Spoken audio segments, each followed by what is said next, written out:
Привет, на Paperboy с Димой по пятницам. Надеюсь, ничего, что я в халате, я на больничном после моей гистерэктомии. На этой неделе у нас тема дискриминация.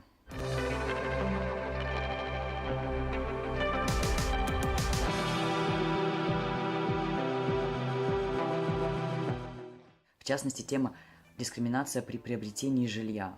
У меня нет своего жилья, я снимаю квартиру, но, в принципе, это, наверное, не так важно. Я в своей жизни переезжал много раз, но ни разу не было такого, чтобы было известно, что я как-либо отношусь к какой-либо части ЛГБТ, потому что настолько же часто, насколько в Германии или в Берлине люди приезжают, примерно настолько же часто по какой-то причине и сменяются хозяева квартир или даже целых домов. Вот, то есть я переехал из одной квартиры в другую, и за это время хозяевами этого именно конкретного дома были 3 разных фирмы. Вот, поэтому они особо не знают и про мое развитие и мой переход. Но когда я поменял имя, я менял все документы после того, как поменял паспорт. И в частности, интересен может быть вопрос того, что когда у меня слишком большая квартира для меня, трехкомнатная, и какое-то время со мной жила подруга. Вот, сейчас мы живем с женой, и все, и с нашими кошками, и все хорошо, и квартира не слишком большая. Вот, но когда у меня жила подруга, то и друг потом еще жил, то им нужно было сделать дополнительный контракт, в котором было написано, что как бы я сдаю им дальше еще комнату. Вот, а для этого нужно было спросить разрешение у той фирмы, которая вообще мне сдает эту квартиру, и все такое. Вот, и с той фирмой я разобрался, я им написал, что у меня вот такое-то новое имя, они в своих документах все поменяли, а в контракте между мной и моим другом у меня уже тоже стояло новое имя. Но иногда бывает такая ситуация, когда, например, работодатель этого моего друга хочет видеть и наш с ним контракт, и мой контракт с фирмой. А вот в моем контракте с фирмой у меня еще женское имя.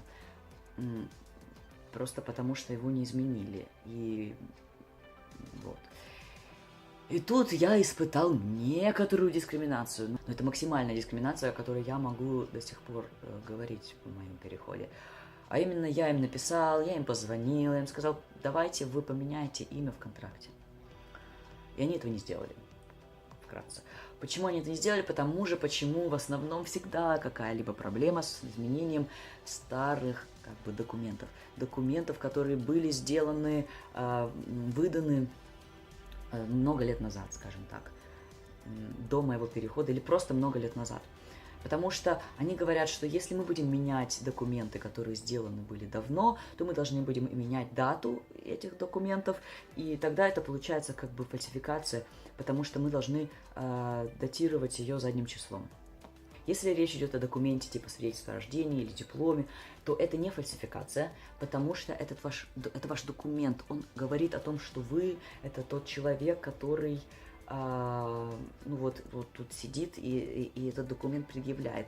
И если вы куда-то устраиваетесь на работу, или вы женитесь, и так далее, то вы должны показать, что вы это вы, и показать свои дипломы, показать все остальное. И было бы очень странно, если бы все дипломы были датированы примерно 1 годом, так же, как и свидетельство о рождении и так далее. Было бы понятно, что вы трансгендер. А, во всяком случае, в Германии существует закон, который, по сути, запрещает разглашение информации о том, что вы трансгендер.